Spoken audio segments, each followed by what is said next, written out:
Hello friends, இன்னைக்கு நம்ம அடிப்படை சட்டம் அறிவோம் சேனல்ல வந்து பாத்தீங்கன்னா ஒரு முக்கியமான டாபிக் பார்க்க போறோம். ஒரு விபத்து சம்பந்தப்பட்ட வழக்கை பத்தி தான் பார்க்க போறோம். இன்னைக்கு விபத்துன்றது வந்து பாத்தீங்கன்னா ஒரு சர்வசாதாரணமா நடந்துட்டு இருக்கு. ஆனா இதை பற்றின ஒரு புரிதல் வந்து யாருக்குமே இல்லாதனாலதான் வந்து பாத்தீங்கன்னா ஒரு பெரும்பாலும் வந்து ஒரு பெரிய கேஸ்ல போய் மாட்டிக்கிறாங்க, பெரிய ஒரு பணச்செலவுல போய் சிக்கிக்கிறாங்க. இந்த மாதிரி விஷயங்கள்லாம் நடக்குது. அதே மாதிரி பாத்தீங்கன்னா ஒரு லைசன்ஸ், ஒரு இன்சூரன்ஸ் இல்லாம ஒரு வண்டியை ஓட்டிட்டு போயிட்டு ஒரு ஆக்சிடென்ட் பண்ணிடுறாங்க. அதனால வந்து ஒரு வழக்கு வந்த பிறகுதான் அவங்களுக்கு வந்து இவ்வளவு பிரச்சனை இருக்கா எனக்கு தெரியாது அப்படின்னு சொல்லிட்டு ஒரு புலம்புன தருணங்கள்லாம் வந்து நாங்க பார்த்திருக்கிறோம். சோ இன்னைக்கு இந்த விபத்து வழக்கு பத்தி உங்களுக்கு வந்து ஒரு புரிதல் ஏற்படணும்.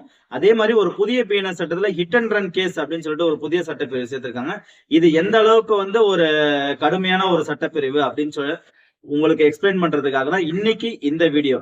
அதாவது பாத்தீங்கன்னா ஒருத்தர் வந்து ஒரு இன்சூரன்ஸ் இல்லாம ஒரு வண்டியை ஓட்டி ஒருத்தர் வந்து ஆக்சிடென்ட் பண்ணிட்டாருன்னா செக்ஷன் 146 செக்ஷன் 196 எம்பி ஆக்ட் படி பாத்தீங்கன்னா அவர் மேல வந்து ஒரு கேஸ் ரெஜிஸ்டர் பண்ணுவாங்க. இதுக்கு வந்து பாத்தீங்கன்னா ஒரு 3 மாசம் சிறை தண்டனை பிளஸ் வந்து பாத்தீங்கன்னா அவருக்கு வந்து 2000 ரூபாய் அபராதமும் விதிப்பாங்க. இதே நபர் திரும்பவும் இதே அஃபென்ஸ் பண்ணாருன்னா 4000 ரூபாய் வந்து பாத்தீங்கன்னா அபராதம். அதே மாதிரி வந்து பாத்தீங்கன்னா அதோட இம்ப்ரிசன்மெண்ட், அதோட சிறை தண்டனையுமே வந்து அதிகமா கொடுப்பாங்க.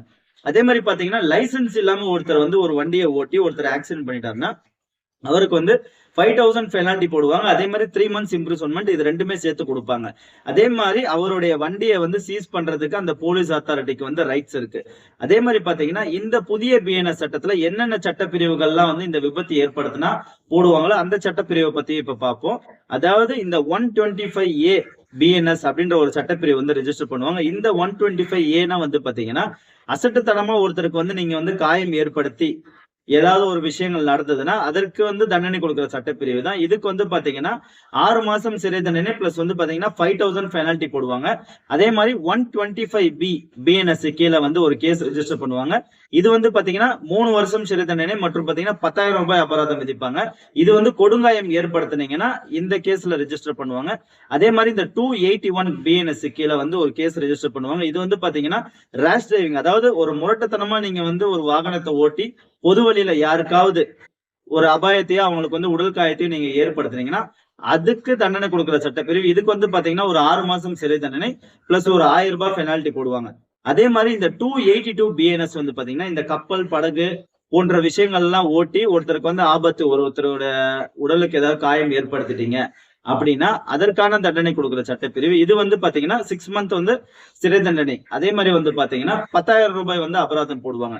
இப்ப நம்ம பார்க்க போறது ஒரு முக்கியமான சட்டப்பிரிவு, ஒரு hit and run case section 106 2BNS. இது வந்து பாத்தீங்கன்னா நீங்க ஒரு வண்டியை ஓட்டிட்டு போயிட்டு ஒருத்தரை ஏத்திட்டு நீங்க அங்க இருந்து நிக்காம போயிட்டீங்க, அந்த நபர் வந்து இறந்துட்டாரு அப்படின்னா உங்களுக்கு 10 வருஷம் வரைக்கும் ஜெயில் தண்டனை. அதே மாதிரி வந்து பாத்தீங்கன்னா 7 லட்சம் ரூபாய் வரைக்கும் வந்து உங்களுக்கு பெனால்டி போடுவாங்க. அதே மாதிரி வந்து பாத்தீங்கன்னா இந்த 106(2)ல வந்து நீங்க ஏத்தி ஒருத்தருக்கு காயம் அடைஞ்சிருச்சு, நீங்க தப்பிச்சு போயிட்டீங்க, ஒரு போலீஸ் ஆபீசருக்கோ இல்ல ஒரு மேஜிஸ்ட்ரேட் கிட்டயோ நீங்க ஒரு இன்ஃபர்மேஷன் கொடுக்காம தப்பிச்சு போய் உங்களை பிடிச்சாங்க அப்படின்ற பட்சத்துல வந்து பாத்தீங்கன்னா உங்களுக்கு 5 வருஷம் சிறை தண்டனை மற்றும் பாத்தீங்கன்னா உங்களுக்கு 2 லட்சம் ரூபாய் வரைக்கும் வந்து அபராதம் விதிக்கலாம் அப்படின்னு சொல்லிட்டு இந்த செக்ஷன் 106(2)BNSல வந்து தெளிவா சொல்றாங்க. இந்த சட்டத்துல இருந்து நீங்க தெரிஞ்சுக்க வேண்டியது என்னன்னா, ஒரு விபத்து நடக்குது அப்படின்ற பட்சத்துல நீங்க ஒருத்தரை இடிச்சிடுறீங்க, இல்ல நீங்க இடிச்சு அவர் இறந்துடுறாரு, இல்ல ஏதோ ஒரு காயம் ஏற்படுது அப்படின்ற பட்சத்துல உடனடியாக வந்து நீங்க வந்து ஒரு காவல் நிலையத்துல தகவல் கொடுங்க. இன்சூரன்ஸ் கம்பெனி கால் பண்ணி இன்சூரன்ஸ் இருந்ததுன்னா இந்த விஷயங்கள் வந்து சொல்லிடுங்க. இல்ல அருகில் இருக்கிற ஒரு மேஜிஸ்ட்ரேட் கிட்ட வந்து ஒரு ரிப்போர்ட் கொடுத்துருங்க, இந்த மாதிரி ஆக்சிடென்ட் ஆயிடுச்சு அப்படின்னு சொல்லிட்டு ரிப்போர்ட் கொடுங்க. இந்த அஃபென்ஸ் வந்து பாத்தீங்கன்னா நான் பெயிலபிள் அஃபென்ஸ். நான் இதுக்கு முன்னாடி சொன்ன அஃபென்ஸ் எல்லாமே நீங்க வந்து ஸ்டேஷன் பெயிலே வெளியே வந்துடலாம். இது நான் பெயிலபிள் அஃபென்ஸ். உங்களை ரிமாண்ட் பண்றதுக்கும் வாய்ப்பு இருக்கு. பெயிலும் அவ்வளவு சீக்கிரம் வந்து உங்களுக்கு கிடைக்காது. இது வந்து ஒரு ஆபத்தான சட்டப்பிரிவு. உங்களுடைய வண்டியுமே வந்து சீஸ் பண்ணுவாங்க. சோ நீங்க ஒரு விபத்து நடந்ததுன்னா தப்பிச்சு ஓடாம பயப்படாம, அங்க இருந்து அடிப்பாங்க அப்படின்ற பட்சத்துல அடிப்பாங்க, ஏதோ ஒண்ணு பண்ணுவாங்க, நீங்க வேணும்னு ஒண்ணு ஏத்த போறது கிடையாது. சப்போஸ் இந்த மாதிரி ஒரு அசம்பாவிதம் ஆயிடுச்சுன்னா ஓடி போய் ஒளியாம உடனடியாக ஒரு காவல்துறைக்கு போயிட்டு உங்களுடைய தகவலை வந்து கொடுத்து ரெஜிஸ்டர் பண்ணுங்க. அதே மாதிரி இதுல பாதிக்கப்பட்டவருக்கு என்ன ரெமெடினா, இறந்துட்டாரு அப்படின்னு பாத்தீங்கன்னா இவருக்கு வந்து அரசு தரப்புல இருந்து நிவாரணமா ஒரு 2 லட்சம் ரூபாய் கொடுப்பாங்க இறந்துட்டாருன்னா. அதே மாதிரி பாத்தீங்கன்னா காயம் ஏதாவது அதிகமா இருந்தது அப்படின்ற பட்சத்துல 50,000 ரூபாய் அவருக்கு வந்து நஷ்ட ஈடு கொடுப்பாங்க. அதே மாதிரி எம்சிஓபி வழக்குமே தனியாக வந்து தாக்கல் செய்வாங்க. நீங்க ப்ராப்பரா இன்சூரன்ஸ் உங்களுடைய டாக்குமெண்ட்ஸ் இதெல்லாம் வச்சிருந்தா அந்த இன்சூரன்ஸ் கம்பெனி வந்து அந்த காசை வந்து பேர் பண்ணிக்கும். கோர்ட் வந்து என்ன அமௌண்ட் போடுறாங்களோ அதை பேர் பண்ணிப்பாங்க. சப்போஸ் நீங்க இன்சூரன்ஸ் இல்லாம வண்டி ஓட்டி யாராவது இறந்துட்டாலோ ஒரு கொடுங்காயம் ஏற்பட்டாலோ அந்த அமௌண்ட்டை நீங்க தான் பே பண்ற மாதிரி இருக்கும்.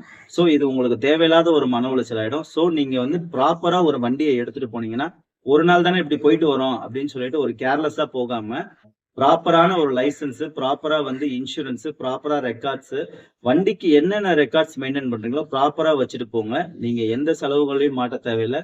நீங்க சட்டத்திலயும் வந்து தேவையில்லாம சட்டச்சிக்கல்லையும் மாட்ட தேவையில்லை. சோ இதை அனைவருக்குமே வந்து ஷேர் பண்ணுங்க. ஏன்னா நாங்க ஒரு விஷயத்துல ஒருத்தர் வந்து இதே மாதிரிதான் மாட்டினாரு. ஏகப்பட்ட ஒரு மன உளைச்சலுக்கு ஆளாகி வெளியே வந்தாங்க. இது வந்து ஒரு விழிப்புணர்வுக்கான பதிவு தான். அனைவருக்குமே வந்து நீங்க ஷேர் பண்ணுங்க. கண்டிப்பா உங்களுக்கு வந்து இது யூஸ் ஆகும். Thank you friends. அடுத்த வீடியோல பார்ப்போம்.